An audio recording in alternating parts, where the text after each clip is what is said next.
ഉണങ്ങിയ കാമദേവന്റെ കൊച്ചുമോൾ ആരായിരിക്കും എന്തോ.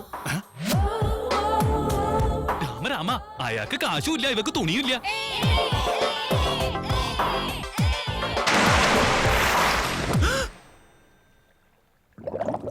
അയ്യോ എന്റെ കൃഷ്ണ, ഒരു പെണ്ണ് മുങ്ങിച്ചാവണ കണ്ടിട്ട് ഇങ്ങനെ കൈയും കെട്ടി നോക്കിയിരിക്ക. എന്താ കുട്ടി ഇത്? എന്തിനാ കുളത്തി ചാടിയേ? ആത്മഹത്യ ചെയ്യണത് പാവാണെന്ന് അറിയില്ലേ? ഇങ്ങോട്ട് കാട്ടുക. വായില് വാവച്ച് ഊതിയ ശ്വാസകോശത്തിലൊക്കെ നന്നായിട്ട് കാറ്റ് കയറി ശ്വസിക്കാൻ പറ്റും. സിനിമയിൽ കണ്ടിട്ടില്ലേ? തന്നോടാരാ എന്നെ പിടിച്ചേറ്റാൻ പറഞ്ഞു? പുണ്യ കാര്യങ്ങൾ ചെയ്യാനായിട്ട് ആരുടെ ഉപദേശം വേണ്ട കുട്ടിയെ. ആപത്തിൽ പെട്ടിരിക്കുകയാണെന്ന് മനസ്സിലായി ചാടി വേണ്ടി രക്ഷപ്പെടുത്തി. താങ്ക്സ് പറയാതെ നീ എന്നോട് ദേഷ്യപ്പെടുക. കണ്ടില്ലേ, എല്ലാം തൊലച്ചു. ബെറ്റിൽ ഞാൻ തോറ്റില്ലേ? എനിക്ക് പോയ കാശ് താൻ തരുമോ? ബെറ്റോ? സത്യമായിട്ട് എനിക്ക് അറിയില്ലായിരുന്നു. പടപടാന്ന് വെള്ളത്തിൽ നിന്ന് കുമിളകൾ വന്നപ്പോ ഇങ്ങനെ ദേഷ്യം പറഞ്ഞാൽ തെറ്റൊന്നുമില്ല കേട്ടോ. കുട്ടിയുടെ അരക്കെട്ടിന്റെ ഇടതുവശത്ത് ഒരു ചെറിയ മറിയില്ലേ? വേറൊന്നുകൂടെ പറഞ്ഞോട്ടെ, നിങ്ങൾക്ക് ഇരട്ട കുട്ടികളാ ഉണ്ടാവാൻ പോണേ. എന്താ? ലക്ഷണശാസ്ത്ര പ്രകാരം അത് മാത്രല്ല, വേറെ ഉണ്ട്. ചെവി ഇങ്ങോട്ട് തരിക. റോക്കിംഗ് സ്റ്റാർ പറഞ്ഞിട്ട് വന്നാണേ. അയാളുടെ ചെറുമകളിൽ നിന്ന് ദക്ഷിണ വാങ്ങിച്ചോളാൻ പറഞ്ഞു. അതിങ്ങോട്ട് കിട്ടിയ അയാളുടെ ചെറുമോള് ഞാനല്ല, അവളാ. ഇതോ? ठीक है। ए स्वीटी, तुम 10,000 हार गए ना, तो उसको दे दो। ഒരു സംശയം കേട്ടോ, നിങ്ങളൊക്കെ പെൺകുട്ടികളല്ലേ? ഇങ്ങനെ പട്ടാപ്പകല് മദ്യസേവ നടത്തുന്ന തെറ്റല്ലേ? പാർട്ടി ആകുമ്പോ ഇതൊക്കെ സാധാരണയാ. താൻ തന്റെ പാട് നോക്ക്. 8,000 ഉണ്ട്. ബാക്കി 2,000? രണ്ടും മറുക കണ്ടതല്ലേ, ബാക്കി കട്ട്. കണ്ട കാര്യങ്ങളൊക്കെ പറഞ്ഞാ മൊത്തം അങ്ങോട്ട് കട്ടാവോ? പോടാ. മറുകിന്റെ കാര്യം മാത്രം പറഞ്ഞത് ഭാഗ്യായി. ഇവളോട് ബാക്കി കണ്ടതും കൂടെ പറഞ്ഞിരുന്നെങ്കിലോ.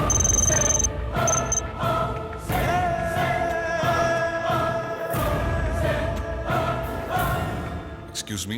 Yes. Major Chandrashekhar, defence research ലാബിലെ ഉദ്യോഗസ്ഥനായിരുന്നു അദ്ദേഹം. Weapons designer. അദ്ദേഹത്തെക്കുറിച്ചുള്ള ഡീറ്റെയിൽസ് എനിക്ക് വേണം. അയാൾ മരിച്ചിട്ട് വർഷങ്ങൾ കുറെ കഴിഞ്ഞു. അറിഞ്ഞിരുന്നു. അദ്ദേഹത്തിന്റെ ഭാര്യ ഇപ്പോൾ ജീവിച്ചിരിപ്പുണ്ടോ? മിലിറ്ററിയുമായിട്ട് ബന്ധപ്പെട്ട ഡീറ്റെയിൽസ് എല്ലാം കോൺഫിഡൻഷ്യൽ ആണെന്ന് താങ്കൾക്ക് അറിയാമല്ലോ. റൂൾസ് നിങ്ങൾക്കുള്ളതാണ്, ഞങ്ങളെപ്പോലുള്ള ക്രിമിനൽസിന് വേണ്ടിയുള്ളതല്ല. ചണ്ഡീഗഡ് സെക്ടർ 23-ല് നിന്റെ ഓൾഡ് പാരന്റ്സ് ഇപ്പോഴുമില്ലേ? പാവം, അവർക്കെന്തെങ്കിലും സംഭവിച്ചാൽ രാജ്യത്തെ രക്ഷിക്കാൻ മാത്രം അറിഞ്ഞാൽ പോരാ, സ്വന്തം ഫാമിലി രക്ഷിക്കാനും ഒരു സൈനികൻ ബാധ്യസ്ഥനാണ്. ഡീറ്റെയിൽസ്.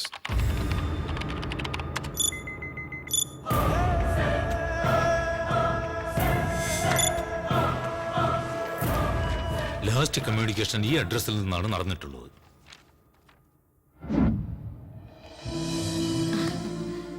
വീട് നന്നായിട്ടുണ്ട് മോനെ.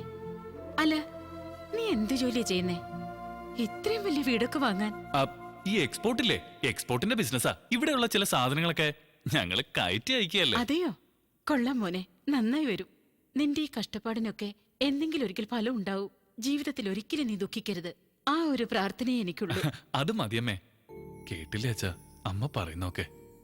അച്ഛനുണ്ടായിരുന്നെങ്കിൽ എനിക്ക് അവസ്ഥ വരും. എന്താ നീ പറയുന്നേ? ഒന്നുമില്ലമ്മേ, അമ്മ അകത്തൊക്കെ പോയി.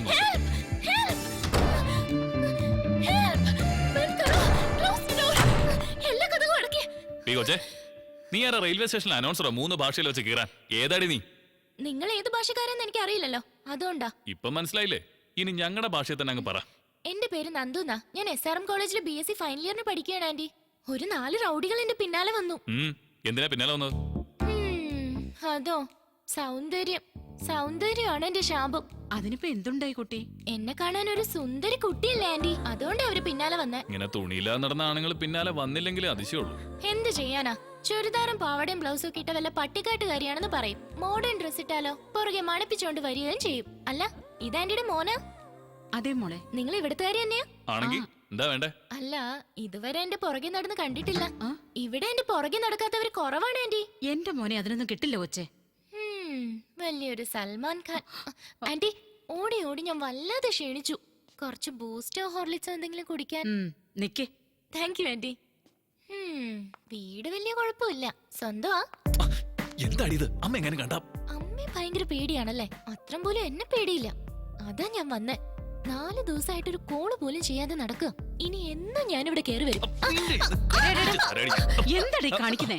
ഒന്നുമില്ലമ്മേ, ഇതുപോലെ റൗഡികൾ ആരെങ്കിലും അറ്റാക്ക് ചെയ്യാൻ വന്ന സെൽഫ് ഡിഫൻസ് ചെയ്യേണ്ട എങ്ങനെയാന്ന് ഒരു ക്ലാസ് എടുക്കുകയായിരുന്നു. അതുപോലെ മനസ്സിലായോ? ഇനി അതങ്ങ് ഫോളോ ചെയ്താൽ മതി. Thanks anti. ആന്റി, എന്നൊന്ന് വീട്ടിൽ കൊണ്ടുവിടാൻ പറയോ? ആര്, ഞാനോ? ഒന്ന് കൊണ്ടുവിട്ടേക്കടാ. വാ വാ. By anti. Thank you. ഇവന്റെ കൂടെ പുറപ്പുകൂടി ഉണ്ടായിരുന്നെങ്കിൽ എന്ത് സന്തോഷായനെ. Build the rhythm on the bass, man. Better build the rhythm on the bass, man. Better if any woman comes up. Happy friendship day ചാരി. എന്താ കഥ? ഞാൻ നിങ്ങളുടെ ഫ്രണ്ടോ? തമാശ പറയാ. ഇതിലെന്താ ഇപ്പൊ ഇത്ര തമാശ? ഫ്രണ്ട്ഷിപ്പിന് പ്രായഭേദം ഉണ്ടാ? ഇത് പറയാനാ അർജന്റായിട്ട് വരാൻ പറഞ്ഞേ. അല്ലേട്ടോ, പുറത്തു പറയാൻ പറ്റാത്തൊരു രഹസ്യം പറയാനാ. അപ്പൊ നിങ്ങൾ ബ്രാഹ്മണനല്ലേ? ഏ? ആ പാദപസ്തിയിലെ ഹോമത്തിന് മന്ത്രം എന്നെ കൊണ്ട് ചൊല്ലിച്ചപ്പോഴേ എനിക്ക് തോന്നിയതാ. നിർത്തുക. എന്തിനാ വെറുതെ എഴുതാപ്പുറം വായിക്കണേ? എന്നാ ഒരു കാര്യം ചോദിക്കട്ടെ. എന്താ അത്? നീ ജീവിതത്തിൽ എപ്പോഴെങ്കിലും പ്രേമിച്ചിട്ടുണ്ടോ? പ്രേമോ? നിക്കോ? പൂജാരിമാർക്ക് പ്രേമം പാടണ്ടോ? എന്താ പൂജാരിമാർക്ക് പാടില്ലാന്നുണ്ടോ? ചരിത്രം എടുത്ത് നോക്കിക്കൊള്ളുക. സലീം അനാർക്കലി, റോമിയോ ജൂലിയറ്റ്, ലൈല മജ്നു ഇങ്ങനെയുള്ള പേരുകളൊക്കെ അല്ലാതെ പേരിനെങ്കിലും ഒരു പൂജാരിയുടെ പേര് പറയാനാവോ? ചരിത്രങ്ങളൊക്കെ നോവും ഇവിടെ തിരുത്തി കുറിക്കും. നിന്റെ പ്രേമത്തെ കുറിച്ച് പറയാ. പ്രേമം പ്രേമം പ്രേമം പ്രേമത്തിൽ വല്ലതും കുടുങ്ങിയോ? എന്താ ഒരു കള്ളച്ചിരി? ഈ നാണം കണ്ട പേടിയാ വരിക. ഗുരുദേവാ, ഈ നാണം അങ്ങടെ അവസാനിപ്പിച്ച് ആ കുട്ടി ആരാണെന്ന് പറയാ. മംഗലശ്ശേരിയിലെ ഗണപതി ശാസ്ത്രികളില്ലേ? ഇല്ലാലോ. അയാള് കഴിഞ്ഞ കുംഭമേളയില് വെള്ളത്തിൽ വീണ് മരിച്ചില്ലേ? അയാളുടെ പീഠകർമ്മത്തിന് പോയപ്പോ മൂത്ത മകൾ ശശികലയെ നോമൊന്ന് കൊടുത്തു. എന്താ ഇത് ഗുരുദേവാ? മന്ത്രോച്ചാരണത്തിനിടയ്ക്കും കണ്ണുകൾ വെറുതെ ഇരുന്നില്ല, കൊടുത്തു. ഒന്ന് ദൗർഭാഗ്യത്തിന് എന്റെ ഇഷ്ടം അറിയിക്കണതിന് മുമ്പ് അവളുടെ വേടി കഴിഞ്ഞു പോയി. അവൾക്കൊരു അനിയത്തിക്കുട്ടി ഉണ്ടായിരുന്നു, ലക്ഷ്മി എന്ന പേര്. നമുക്ക് ചേരില്ല, അതുകൊണ്ടൊരു കൊശവന്റെ കൂടെ അവളെ വേടി കഴിപ്പിച്ചയച്ചു. അവളുടെ അനിയത്തി ഒരു ചന്ദ്രക്കലയുണ്ടടാ. അവളും കൂടെ പോയാ പിന്നെ അവളുടെ അമ്മ ബാക്കിയുണ്ട്. ആ ഒരു പേടി എനിക്കുണ്ടടാ. അതുകൊണ്ട് ഒരു വർഷം മുമ്പ് അമ്മയെ മോളെ ഞാൻ ഇങ്ങോട്ട് കൊണ്ടുവന്നു. ചരി, ചന്ദ്രകലയെ ഞാൻ നിനക്ക് പരിചയപ്പെടുത്താം. നിന്റെ മനസ്സിലുള്ള കാര്യങ്ങള് നീ അവളോടൊന്ന് സംസാരിക്കണം. കുട്ടി ഇങ്ങോട്ട് വിളിക്കാ ഗുരുദേവാ, ഞാനില്ലേ.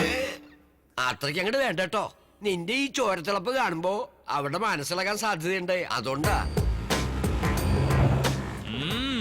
വീട് ഭേഷായിരിക്കണോ ഗുരുദേവാ? പേശായിട്ട് നീ പറയുമല്ലോ അല്ലേ? എന്നെ വിശ്വാസം ഇല്ലേ ഗുരുദേവാ? സൗഖ്യമാണോ? നിങ്ങളുള്ളപ്പോ ഞങ്ങൾക്ക് എന്തിന്റെ കുറവാ ഭട്ടു? ഭട്ടുവാ? അമ്മായി സ്നേഹം കൊണ്ട് വിളിക്കണതാ. വരിക.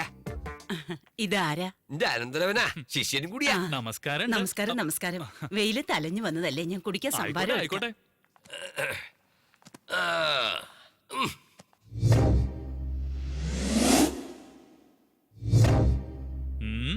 ഗുരുദേവാ, എന്താ? ഈ സാധനങ്ങളൊക്കെ നോം തന്നെ വാങ്ങി കൊടുത്തതാ. ശരിക്ക് പറഞ്ഞാ ഗുരുദേവൻ അങ്ങോട്ട് വഹിച്ചൂല്ലേ? ഈ വേളി കഴിഞ്ഞ് കിട്ടിയാ എല്ലാം എന്റേതാവൂലടോ. ഈയിടെയായിട്ട് ഇത്തിരി തിരക്ക് കൂടുതലാണെന്ന് തോന്നുന്നു, ഇങ്ങോട്ടൊന്നും കാണാറില്ല. പിന്നെ 6 മണിക്ക് ജോഗിങ്, 7 മണിക്ക് ജിമ്മ്, 8 മണിക്ക് യോഗ. എന്റെ ഗുരുദേവൻ 6 പാക്ക് ആവാനുള്ള ശ്രമത്തിലാ. അതൊക്കെ ഇവിടെ പറയണോ? അങ്ങൊന്ന് വെറുതെ ഇരിക്കുക. ഇത്രയും കാലം അങ്ങ് ബ്രഹ്മചാരിയായിരുന്നു എങ്ങനെയാണെന്ന് എനിക്ക് തന്നെ ആശ്ചര്യമായിരിക്കണം. മനസ്സിന് ഇഷ്ടപ്പെട്ട ഒരു വേളിക്ക് വേണ്ടി തിരച്ചിലായിരുന്നു അല്ലേ അമ്മായി? അതെ അതെ, കാത്തിരുന്ന് വാർത്തക്കായി. ഏയ്, അങ്ങനെയൊന്നുമില്ല. ഗുരുദേവൻ ഇപ്പോഴും യവ്വനല്ലേ, അറിയോ? കഴിഞ്ഞ ആഴ്ച ഒരു പേടി നടത്തിക്കൊണ്ടിരിക്കുമ്പോഴേ വേളിപ്പെണ്ണി എന്നെ ഗുരുദേവനോട് പൊളിച്ചോടാൻ തയ്യാറായി. അങ്ങോട്ട് പറഞ്ഞു കൊടുക്ക ഗുരുദേവ. ഇതൊക്കെ എന്താ ഇത്ര പറയാൻ? ഇതൊക്കെ പതിവുള്ളതല്ലേ? അമ്മായി കേട്ടിരിക്കും. കേട്ടിട്ടില്ലല്ലോ. എന്നെ ശുണ്ടി ഒടിപ്പിക്കരുതാ. അത്രയ്ക്ക് അങ്ങോട്ട് വേണോ? ഇതൊക്കെ ഒരു വിദ്യല്ലേ അമ്മായി? ചന്തു എവിടെ? ഇവിടെ ഉണ്ട്. പൂജ കഴിഞ്ഞ് രാമായണം വായിക്കാൻ ഞാൻ വിളിക്കാം. ചന്തു. എടാ ചാരി, ചന്തുവിനെ കുറിച്ച് ഞാൻ എങ്ങനെയാ വർണ്ണിക്കുക? നല്ല പഞ്ചവർണ്ണ കിളിയെ പോലെ ഉണ്ടാവും. ഗുരുദേവനെ കണ്ടാ നോക്കൂത്തേക്ക് മുണ്ടുപിടിപ്പിച്ചോളുണ്ടാവും. മാച്ച് ആവോ?